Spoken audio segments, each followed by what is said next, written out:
We are the Walking Dead. AMC's The Walking Dead is the first show I seriously ever watched, and with the premiere of Season 11 right around the corner, I decided to review the entirety of the show, and how the show's gone downhill over the years. Just to give you some perspective on how much I like the show, I ended up going to 2 Walker Stalkers and the Walker Stalker cruise. The show is literally my life. I have dozens of comic books and figures. But when the quality dropped off, it dropped off really hard. Right about the halfway point of Season 7, I really just did not want to watch the show anymore. First time ever, I did not watch it on a weekly basis, and I started missing episodes until I had to go back and binge an entire season. This first video will consist of the first 5 seasons where the show was really good, and the second video will consist of the next 5 seasons where the show really goes downhill. I think it's a good idea to start with the first season to see what really made the show special and how it declined over the years. Little girl. Starting with Season 1, Season 1 was a really solid season, only having 6 episodes. The premiere episode, Days Gone By, is really cinematic, and we get really cool shots of the city. This continues into Episode 2, Guts, where we get to meet Glenn and the crew for the first time. As the season continues, we have a bigger focus on our group of characters, and we get to find out who they are, what their jobs were before the apocalypse, and how the apocalypse personally affects them, who they lost to it. And it's really good world building all the way up into the final episode, TS-19, where we go to the CDC and we get to see it blow up. Although short, Season 1 was pretty good overall, with a really solid premiere, a really fun second episode, and a really cool finale. Right here! Right now! Take the snap ball! Herschel! Herschel, take the snap ball!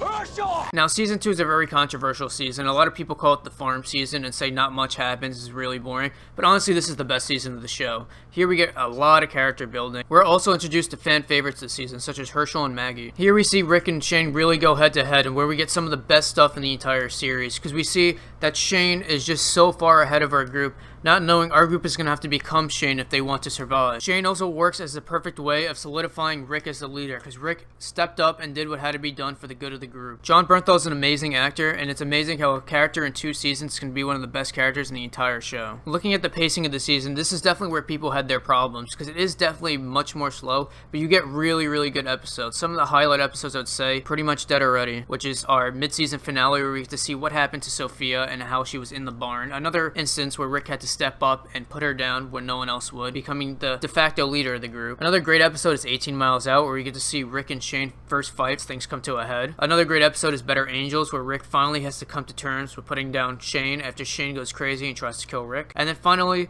Beside the Dying Fire, which is the season finale, which is fantastic, where the barn burns down and they have to abandon the farm. Even though it's very slowly paced and doesn't have a lot of action, this is still the best season of the entire show. Oh no! Now, looking at Season 3 is a mixed bag for me because you have some of my favorite story arcs in there and some of my least favorite. So looking at the beginning, first 4 episodes, Seed, Sick, Walk With Me, and Killer Within are all amazing episodes. The first 2 really focus on clearing out the prison and the relationship with the prisoners that are in the prison. The 3rd episode introduces the governor, and we get to see Andrea and Michonne for the first time again, and Merle, which is really cool to see. And then episode 4 is absolutely crazy, where we get the death of T-Dog and Lori. Now, when it comes to the second half of Season 3, we focus heavily on Woodbury and the governor, and that stuff I am not really that interested into. I really like the governor himself. I love all the personal relationships between the governor, his daughter, the fish tanks of heads, him and Michonne, the rivalry they have going. He's a really good character overall, but I feel like they don't do much with him until the next season. Some of the standout episodes in the later half of the season is definitely Clear. We get to see Morgan from the first episode again, and Morgan is such a good character, and the actor Lenny James is amazing in this episode. This is one of my favorite episodes of the entire show. Even though we're given a lot of characters this season, not a lot of them last. We are first given Tyrese and Sasha, who don't do much this season. We're also given Michonne, who's a great addition to the cast and becomes a main character really quickly. Governor and Martinez are the only ones from Woodbury that actually survive. Milton is a really big character from within Woodbury that does not make it. We also get to see the deaths of Andrea, which is really disappointing, and she gets a really shitty death after they really character assassinated her character, where she was sleeping with Shane, now she's sleeping with the governor, she's betraying our group, when in the comic book she ends up being Rick's wife and a really core part of the group. Another kind of disappointing death is the death of Merle. Even though he takes out a lot of guys before he's killed, the governor takes him down way too easily. The best part of this entire death scene is the reaction that Daryl gives once he sees him. Besides these couple of flaws, Season 3 is still a solid season and one of the best seasons of the entire show and entirety of television.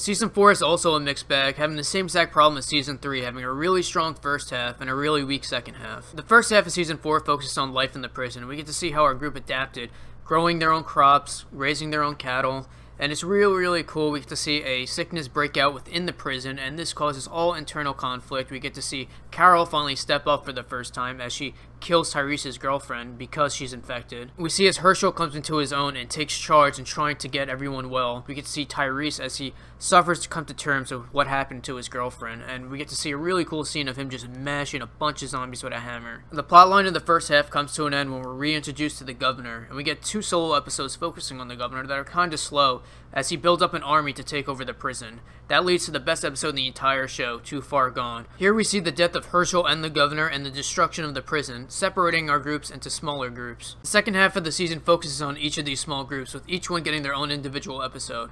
This really slows down the pacing of the season and doesn't progress the story much. Some of the small groups are more interesting than the others, such as both Daryl and Beth are really boring, while Carol and Tyrese are very interesting, as we have to watch them deal with the mentally ill girl while also bumping heads over what happened at the prison. We're given 4 new characters this season, the first being Tara, who is a part of the governor's group attacking the prison. She realized what was going on was wrong and she went to go hide. Her and Glenn form a really strong relationship as they go to find Maggie.